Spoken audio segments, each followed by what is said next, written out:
صبح نیک جذبات تھے، اچھے جذبات تھے، شام کو بدل جاتے ہیں، بلکہ پل بھر میں بدل جاتے ہیں۔ تشکیل کر کے لاتے ہیں، چلو اللہ کی راہ میں چلنا ہے، مسجد پہنچ گیا، وہاں بیٹھا اور تھوڑی دیر بیٹھنے کے بعد چلا گیا، یار میرا من نہیں ہے اللہ کے راستے میں جانے کا۔ پل پل میں انسان کا راستہ بدل جاتا ہے، سوچ بدل جاتی ہے۔ اس لیے یہ کہا گیا مانگو اللہ سے اہدنا الصراط المستقیم، اللہ نیکی پر جمع دے۔ بسم اللہ الرحمن الرحیم۔ هل ينظرون إلا أن تأتيهم الملائكة أو يأتي ربك أو يأتي بعض آيات ربك يوم يأتي بعض آيات ربك لا ينفع نفسا إيمانها لم تكن آمنت من قبل أو كسبت في إيمانها خيرا قل انتظروا إنا منتظرون۔ آج کے درس کا آغاز ہم اللہ کے فضل و کرم سے سورہ انعام کی آیت نمبر 158 سے کر رہے ہیں۔ پچھلے درس کی جو آخری آیت تھی اس میں یہ کہا گیا تھا کہ اب قرآن کریم کی شکل میں تمہارے پاس ہدایت کی کتاب، گائیڈ بک آ چکی ہے، اس کو قبول کر لو اور اس کے مطابق زندگی بسر کرو۔ اب اور کس چیز کا انتظار ہے؟ ہر چیز کو کھول کر بیان کر دینے والی کتاب، سمجھانے والی کتاب تمہارے پاس آ گئی ہے۔ ابھی جو آیت تلاوت کی گئی اس میں اللہ نے فرمایا حل ینظرون، اب یہ کس چیز کا انتظار کر رہے ہیں؟ کیا اس چیز کا انتظار کر رہے ہیں کہ ان کے پاس فرشتے ڈائریکٹ آ جائیں، یا ان کا رب ان کے پاس آئے اور وہ ان سے کہے کہ بھائی قبول کر لو اس بات کو؟ او یاتی بعض آیات ربک، یا ان کے رب کی بعض نشانیاں آ جائیں، ان نشانیوں کو دیکھ کر یہ ایمان قبول کریں گے؟ کیا اس کا انتظار کر رہے ہیں؟ یوم یاتی بعض آیات ربک، جس دن تیرے رب کی بعض نشانیاں آ جائے گی، لا ینفع نفسا ایمانہا، کسی کو اس کا ایمان لانا نفع نہیں پہنچائے گا۔ اے اللہ کی کون سی نشانیاں ظاہر ہو جائے گی جب ایمان لانا نفع نہیں پہنچائے گا؟ او کسبت فی ایمانہا خیرا، جو شخص اس نشانی کے ظاہر ہونے سے پہلے ایمان نہیں لایا تھا اور اس نشانی کے دیکھنے کے بعد ایمان لایا تو اس کا ایمان قبول نہیں ہوگا۔ یا اپنے ایمان میں جس نے کوئی نیکی نہیں کمائی ہوگی، بھلائی حاصل نہیں کی، یعنی مومن تو تھا لیکن گنہگار تھا، گناہوں کی زندگی بسر کر رہا تھا، اور وہ نشانی دیکھنے کے بعد اب توبہ کرنے لگ گیا کہ اب توبہ کرتا ہوں اور گناہوں کی زندگی چھوڑتا ہوں، تو اب یہ توبہ بھی قبول نہیں ہوگی اس کی۔ یہ نشانی کون سی ہے؟ یہ نشانی جو یہاں بیان فرمائی گئی، حدیث میں اس کی وضاحت آئی ہے، اس کی تشریح آئی ہے۔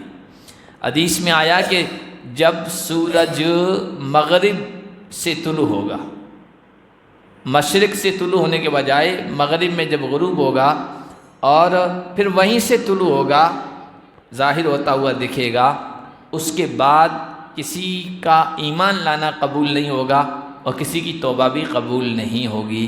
تو کیا یہ اس چیز کا انتظار کر رہے ہیں؟ اس وقت کا تو ایمان معتبر نہیں ہوگا اور توبہ بھی معتبر نہیں ہوگی۔ اسی طرح حدیث میں آیا ہے کہ بندہ جب تک غرغرے کی کیفیت میں نہ ہو، غرغرہ کہتے ہیں جب انسان اس دنیا سے جاتا ہے نا، آخری کیفیت جو اس کی ہوتی ہے جس میں اس کی روح حلق میں آ کے اٹک جاتی ہے، نزع کی کیفیت، سکرات کی کیفیت، تو اس وقت نہ ایمان معتبر ہے نہ توبہ معتبر ہے۔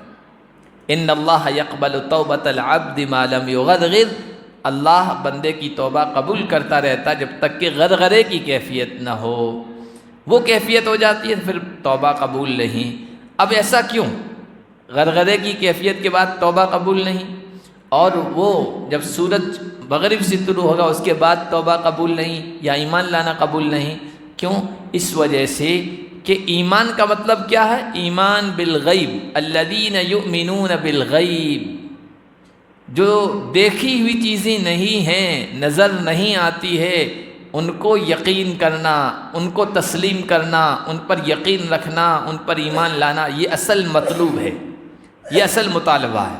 ان سین چیزوں کو مانو، اور وہ اصل امتحان ہے، آزمائش ہے انسان کی. اب جب انسان کا آخری وقت ہوتا ہے نا، موت کی شدت طاری ہو جاتی ہے نا، تو اس دنیا کے بعد کے جو حالات ہیں نا وہ اس کے سامنے ظاہر ہو جاتے ہیں. اس کو فرشتے نظر آتے ہیں، اس کو بعد کے حالات نظر آتے ہیں. اسی طرح جب وہ قدرت کی نشانی ظاہر ہو جائے گی، قیامت کی نشانی، تب تو ہر انسان یقین کر لے گا یہ تو سب بتایا گیا ہے قرآن میں، حدیث میں، یہ تو ظاہر ہو رہی ہے. اب میں ایمان لاتا ہوں، اب میں توبہ کرتا ہوں، کہ اب تمہارا ایمان معتبر نہیں ہے. ایمان اس وقت معتبر تھا. تو کیا یہ اس نشانی کا انتظار کر رہے ہیں؟ تو یاد رکھو، جب رب کی نشانی ظاہر ہو جائے گی تو اس سے پہلے جو ایمان نہیں لایا تھا اس کا ایمان معتبر نہیں، یا توبہ نہیں کی تھی تو اس کی توبہ، اس کی اب نیکی قبول نہیں. قل انتظروا انا منتظرون، آپ کہہ دیجئے نہیں مانتے ہو تو ٹھیک ہے، نبی کا کام سمجھانا ہے، نبی کا کام تبلیغ ہے، نبی کا کام پیغام پہنچا دینا، بتا دینا ہے. منوانا نہ نبی کے ذمے ہے، نہ نبی کے خلیفہ نائب کے ذمے ہے، نہ عالم کے، نہ مبلغ کے، دین کے داعی کے ذمے، کسی کے ذمے نہیں منوانا. تم بھی انتظار کرو، ہم بھی انتظار کرتے ہیں. قرآن کہہ رہا ہے تو پتہ چل جائے گا بعد میں. ان الذین فرقوا دینہم وکانوا شیعا، بے شک جن لوگوں نے اپنے دین کو ٹکڑے ٹکڑے کر دیا، دین میں فرقے فرقے بنا لیے، راہیں بنا لی، اور وہ گروہ بن گئے. لست منہم فی شیء، ان سے آپ کا کوئی بھی تعلق نہیں. جب اللہ کے نبی یہ کہتے تھے یہودیوں سے، عیسائیوں سے، مشرکوں سے کہ بھائی دین قبول کرو، دین صحیح پیغام قبول کرو، تو وہ کہتے تھے ہم بھی تو دین پر ہیں، ہم بھی تو دین پر ہیں، ہمارا بھی تو دھرم ہے، تو پھر ہم کیسے صحیح نہیں ہیں؟ تو اللہ نے فرمایا یوں تو سب دعوے دار ہیں کہ ہمارا اپنا اپنا دین ہے، دھرم ہے، لیکن انہوں نے الگ الگ راہ اپنا لی ہے، الگ الگ راستے اپنا لیے ہیں. اصل دین سے ان کا کوئی بھی تعلق نہیں ہے. فرقے بن گئے، گروہ بن گئے، حزب بن گئی، پارٹیاں بن گئی. ان لوگوں سے آپ کا کوئی تعلق نہیں ہے، اصل دین ایک ہی ہے. ان الدین عند اللہ الاسلام، بے شک دین اللہ کی نگاہ میں، اللہ کے یہاں معتبر وہ صرف اسلام ہے، اس کے علاوہ کوئی نہیں ہے. اب انہوں نے گروہ بندیاں کر لی، فرقے بنا لیے، پارٹیاں بنا لی. انما امرهم الی اللہ، بے شک ان کا معاملہ اللہ کے یہاں. اب یہ جو فرقہ بندی ہے، یہ گروہ بازی ہے، یہ الگ الگ پارٹیاں ہیں، یہ کیوں پیدا ہوتی ہے؟ اس کی الگ الگ وجوہات ہے. نمبر 1، انسان دین کے بجائے، کتاب کے بجائے، سنت کے بجائے، اللہ اس کے رسول کے حکم کے بجائے بدعت اختیار کرتا ہے، اپنی منمانی چیز اختیار کرتا ہے، تو گروہ بنتے ہیں، الگ الگ فرقے بنتے ہیں. اور اسی طرح جب انسان اپنی خواہش پہ چلتا ہے، اپنی خواہش پہ چلتا ہے، جو من میں آیا وہ کر لیا، تو گروہ بندیاں بنتی ہے. حسد کی وجہ سے گروہ بنتے ہیں، جلن کی وجہ سے اس کو یہ چیز حاصل ہو گئی، میں اس کے اپوزٹ میں، اس کے مخالف میں یہ چیز اختیار کروں گا، یہ راہ اپناؤں گا، یہ راستہ اپناؤں گا، تو پھر گروہ بندیاں ہوتی ہے. انسان اپنی الگ شناخت، الگ پہچان چاہتا ہے کہ الگ ہماری پہچان ہو، تو بھی گروہ بندیاں ہوتی ہے. اب الگ الگ ہر ایک کی پہچان ہے، ٹوپیوں کی پہچان، پگڑیوں کی پہچان، لباس کی پہچان، ہر چیز میں الگ الگ پہچان، انسان اپنی الگ آئیڈینٹی بنانا چاہتا ہے، تو بھی فرقے بنتے ہیں. بہرحال فرقہ بندی یہ دین میں پسندیدہ نہیں ہے، یہ گمراہی کی طرف لے جانے والا راستہ ہے. اور کل حزب بما لدیہم فرحون، ہر فرقہ اپنے اوپر خوش ہے کہ میں صحیح ہوں، میں درست ہوں. حالانکہ اللہ کے نبی صلی اللہ علیہ وسلم نے فرمایا صحیح فرقہ یا صحیح جماعت کون سی ہے؟ ما انا علیہ و اصحابی، جس کا عمل، جس کا کام کتاب و سنت کے مطابق اور صحابہ کے راستے کے مطابق ہو، صحابہ کے عمل کے مطابق ہو، وہ صحیح ہے، درست ہے۔ اس کے علاوہ جو بھی گروہ ہیں وہ سب صحیح راستے سے ہٹے ہوئے ہیں، اور پھر ایسے لوگوں کو توبہ کی بھی توفیق نہیں ہوتی۔ حضرت عائشہ رضی اللہ تعالیٰ عنہ سے ایک مرتبہ اللہ کے نبی صلی اللہ علیہ وسلم نے کہا، یہ جو قرآن کہہ رہا ہے نا، جنہوں نے اپنے دین کو ٹکڑے ٹکڑے کر دیا، فرقہ بنا دیا اور گروہ بن گئے، آپ کا ان سے کوئی تعلق نہیں۔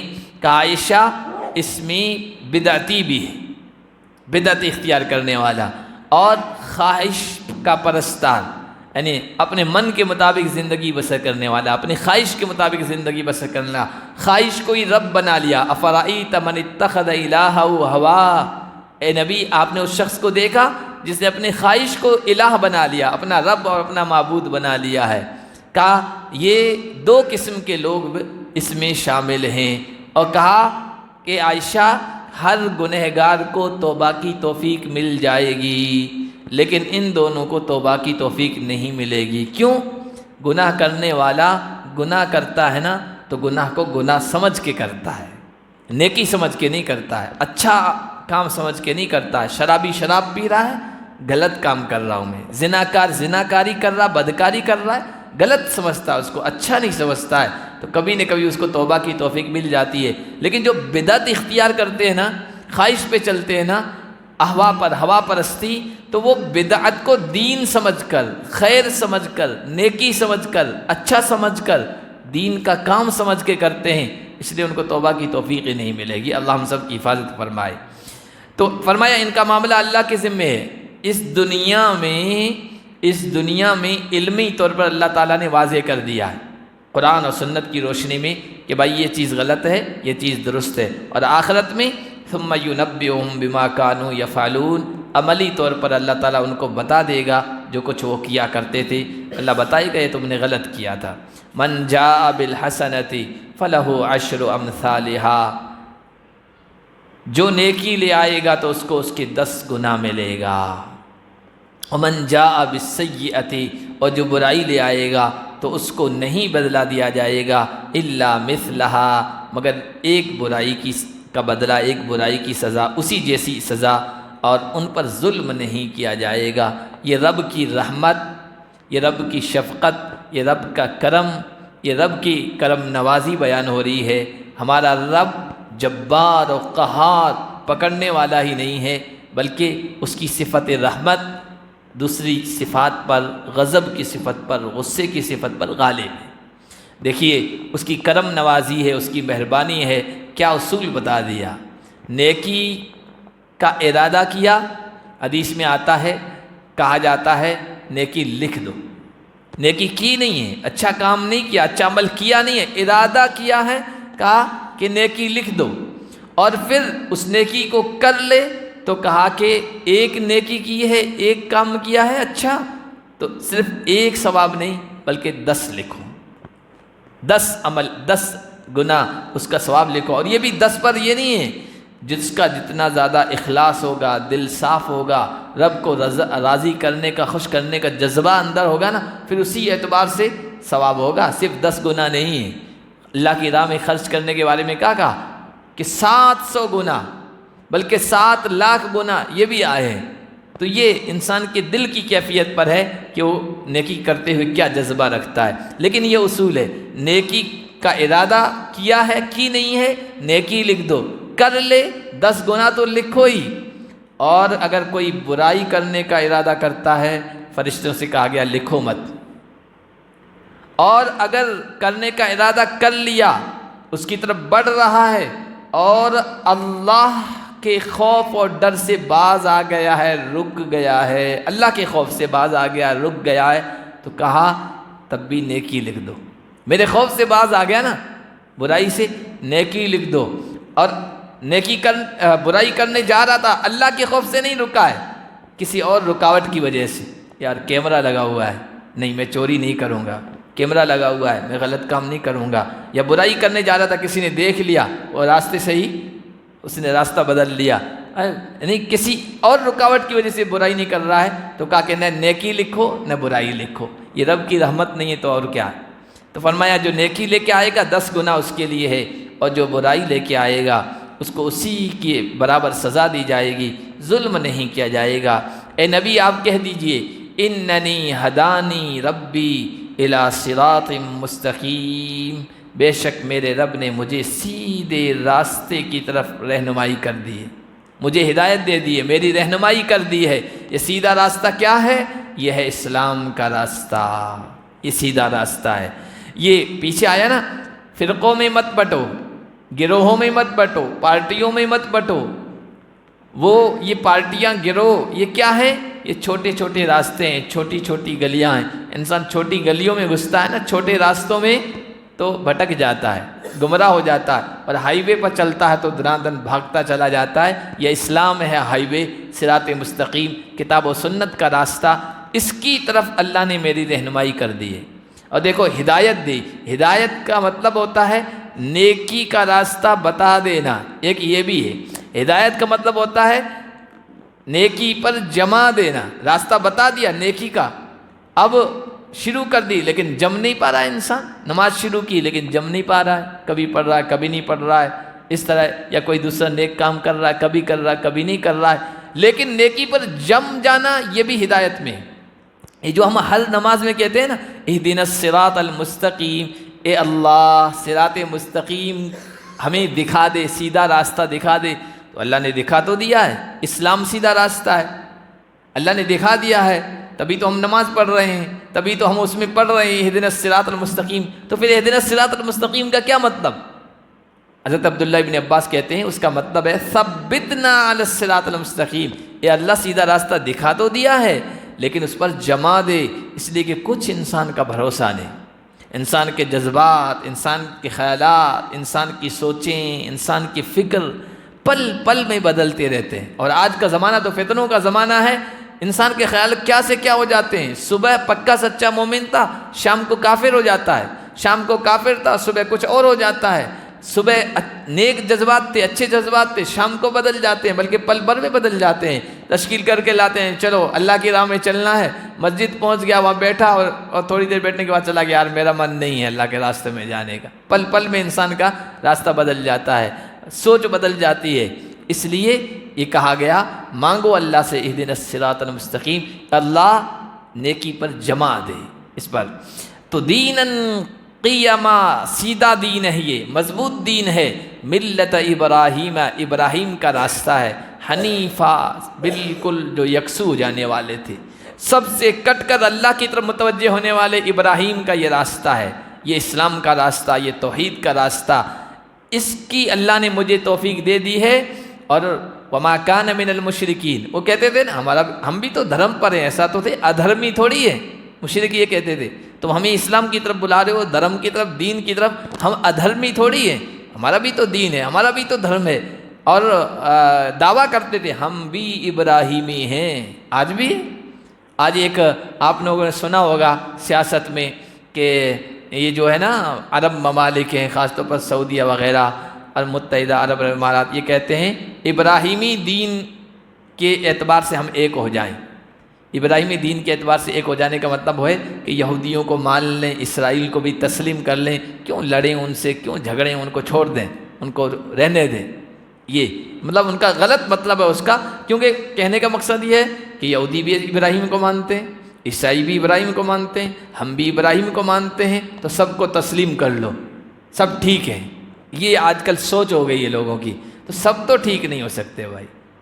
ہاں دین تو ایک ہی ہے، دین تو ایک ہی ہے، راستہ ایک ہی ہے جو منزل تک پہنچائے گا، وہ دین اسلام ہے، باقی سب پگ ڈنڈیاں ہیں، اور راستے سے وہ سب ہٹ گئے، وہ منزل تک نہیں پہنچ سکتے، وہ بھٹکتے رہیں گے، کہیں گاڑی کا ڈیزل ختم ہو جائے گا، وہیں گمراہ ہو جائیں گے، ختم ہو جائیں گے بھائی، سیدھے راستے پر نہیں ہے، اللہ تعالیٰ نے بنایا ہی نہیں۔ دیکھو ایک جسم ہے، ایک روحانیت ہے، اللہ نے دونوں میں یکسانیت برابری رکھی ہے، ایسا نہیں ہے کہ مسلمانوں کا ڈائجسٹ کا جو نظام ہے، سسٹم ہے، وہ الگ ہو، اور مشرکوں کا الگ ہو، اور یہودیوں کا الگ ہو، اور عیسائیوں کا الگ ہو، نہیں، خاص طریقے سے مسلمان کھاتا ہے تو اس کا ہضم ہوتا ہے، اسی طریقے سے یہودیوں کا بھی کھانا ہضم ہوتا ہے، اور اسی طریقے سے عیسائیوں کا بھی ضرورت نہیں پوری ہوتی ہے۔ تو جسم کے ڈائجسٹ کا نظام بھی اللہ نے الگ الگ نہیں بنایا، سب کا ایک بنایا ہے۔ تو روحانی سسٹم بھی اللہ نے الگ الگ نہیں بنایا، ایک طریقے سے ہی بنایا ہے، اور وہ بھی وہ دین اسلام کی شکل میں ہے۔ تو وہ سب کہتے تھے ہم بھی ابراہیمی ہیں، تو نے فرمایا تم تو شرک میں مبتلا ہو گئے، تم تو جو ہے توحید کو چھوڑ بیٹھے، تو ایسا نہیں ہو سکتا ہے، تم ابراہیمی نہیں ہو۔ وما کان من المشرکین، ابراہیم شرک کرنے والوں میں سے نہیں تھے، تم نے شرک کر لیا۔ اور پہلے ہم پڑھ چکے ہیں تیسرے پارے میں اللہ نے کہا ما کان ابراہیم یہودیا ولا نصرانیا ولکن کان حنیفا مسلما، ابراہیم یہودی نہیں تھے، ابراہیم عیسائی نہیں تھے، ابراہیم صرف اللہ کو ماننے والے مسلمان تھے، تم تو شرک کر رہے ہو۔ اب ان کے جو وارث ہیں یہ محمد الرسول اللہ ہیں، ان کی بات مان لو۔ اے نبی آپ کہہ دیجئے ان صلاتی و نسکی و محیای و مماتی للہ رب العالمین، بے شک میری نماز و نسکی، نسک کے معنی یوں قربانی کے آتے ہیں، نسک کے معنی حج کے ارکان، حج کے اعمال، حج کے کاموں کے بھی آتے ہیں، یہاں ترجمہ ہے میری ساری عبادتیں اور میری زندگی اور میری موت اس اللہ کے لیے جو سارے جہانوں کا پالنہار ہے۔ لوگوں نے ہر چیز کا الگ خدا، الگ رب بنا لیا تھا۔ قرآن کہتا ہے نہیں، سب چیزوں کا رب ایک ہی ہے، سب چیزوں کا خدا ایک ہی ہے۔ آپ دیکھیے دنیا کے مجوسی کہتے ہیں یہ روشنی ہے نا، نور، نور کا رب الگ ہے اور اندھیرے کا رب الگ ہے، لہذا دو خدا ہوئے، اہرمن و یزدان۔ عیسائیوں نے 3 خدا مان لی، ہمارے ہاں تو کروڑوں جو ہے خدا ماننے والے آج بھی ہیں اور پہلے بھی دعویٰ کرتے تھے، اور مکہ کے اس وقت کے مشرکوں کے یہاں بھی بہت سارے خدا تھے، الگ الگ خدا مانتے تھے، ہر چیز کا خدا الگ۔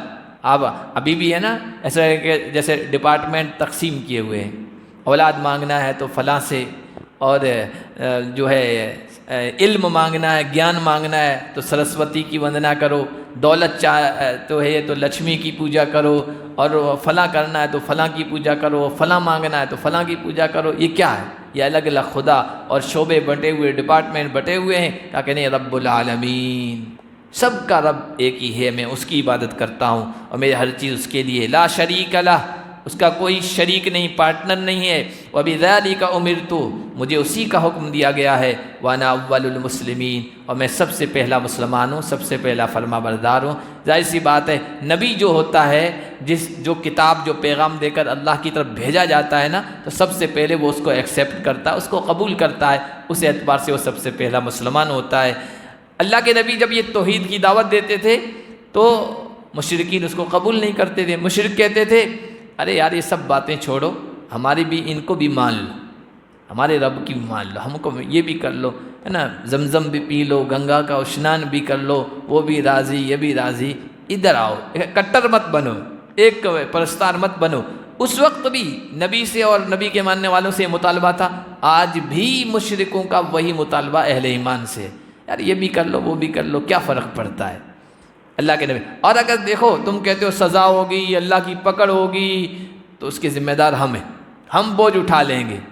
تو قرآن کہتا ہے اے نبی کہہ دیجئے کیا میں اللہ کے علاوہ کوئی اور رب تلاش کروں، حالانکہ وہ ہر چیز کا رب ہے۔ وَلَا تَكْسِبُ كُلُّ نَفْسٍ إِلَّا عَلَيْهَا، ہر نفس جو کچھ بھی گناہ کرے گا وہ دوسرے کے کاندھوں پہ نہیں ڈالا جائے گا، الا علیہا، وہ اسی کے کاندھوں پہ پڑے گا۔ ولا تزر وازرۃ وزر اخرى، کوئی بوجھ اٹھانے والا دوسرے کے بوجھ کو نہیں اٹھائے گا۔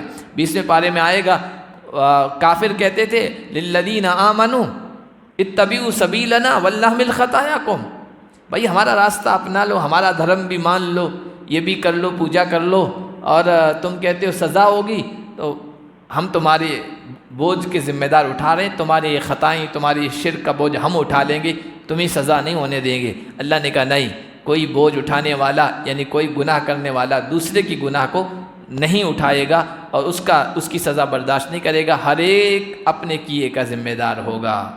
ثم الی ربکم مرجعکم، پھر تمہارے رب کی طرف تمہارا لوٹنا ہے، فینبئکم بما کنتم فیہ تختلفون، پھر وہ تمہیں بتلائے گا ان چیزوں کے بارے میں جن میں تم اختلاف کیا کرتے تھے، جھگڑتے تھے۔ آج فیصلہ نہیں کر پا رہے، آج تو ہر ایک کہہ رہا ہے سناتن ہی ستیہ ہے، ہم کہہ رہے ہیں دین اسلام ہی صحیح ہے، یہودی کہہ رہے ہیں یہ صحیح ہے، عیسائی کہہ رہے ہیں کرسچنٹی صحیح ہے، ہر ایک کہہ رہا ہے۔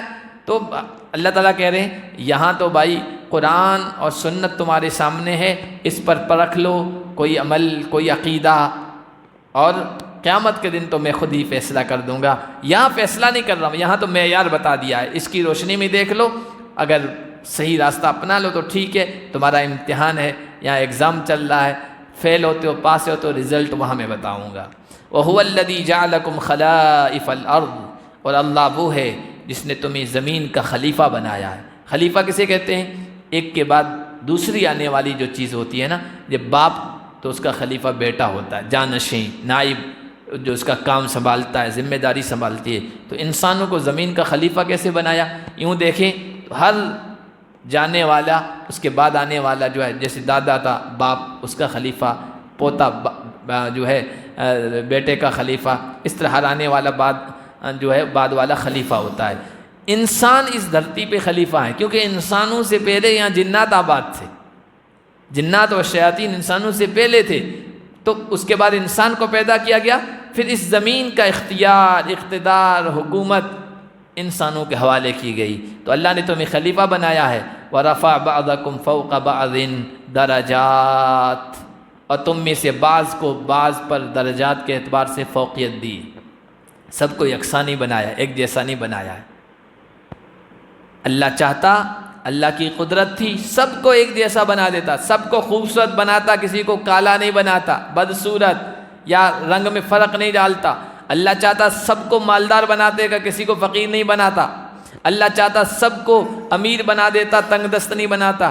اللہ چاہتا سب کو طاقتور بناتا، کمزور نہیں بناتا۔ اللہ چاہتا سب کو صحت مند بنا دیتا، کسی کو مرض نہیں دیتا، بیماری نہیں دیتا۔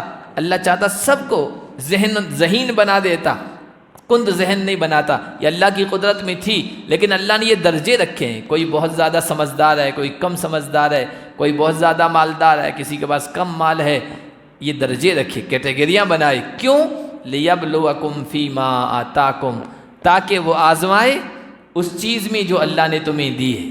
ذہن دیا ہے اللہ نے تمہیں، تو جو کند ذہن ہے اس کو حقیر مت سمجھو، اللہ کا شکر بجا لاؤ کہ مجھے سمجھدار بنایا ہے، اللہ نے مالدار بنایا ہے، اللہ آزما رہا ہے تمہیں۔ یہ تکبر میں مبتلا ہوتا ہے، غرور میں مبتلا ہوتا ہے، غریبوں کو حقیر سمجھتا ہے یا ان کی مدد کرتا ہے، ان کا تعاون کرتا ہے۔ اللہ نے تمہیں حکومت دی ہے تو رعایا ماتحتوں کے ذریعے سے آزما رہا ہے، ان کے حق ادا کرتا ہے، ان کے ساتھ انصاف کا معاملہ کرتا ہے یا ان پر جبر و ظلم کرتا ہے۔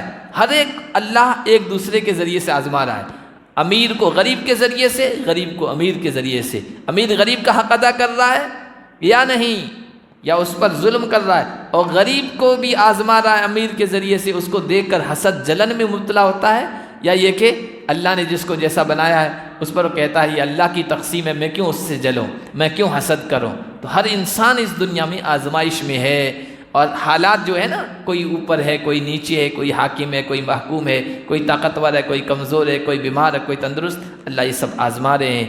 ان ربک سریع العقاب، بے شک تمہارا رب بہت جلد سزا دینے والا ہے، اس کی سزا سے، اس کی پکڑ سے بچو۔ اور مہلت ملی ہوئی ہے تو غفلت میں مت رہو کہ یوں ہی رہیں گے، اس کی پکڑ جب ہوتی ہے تو بہت سخت ہوتی ہے۔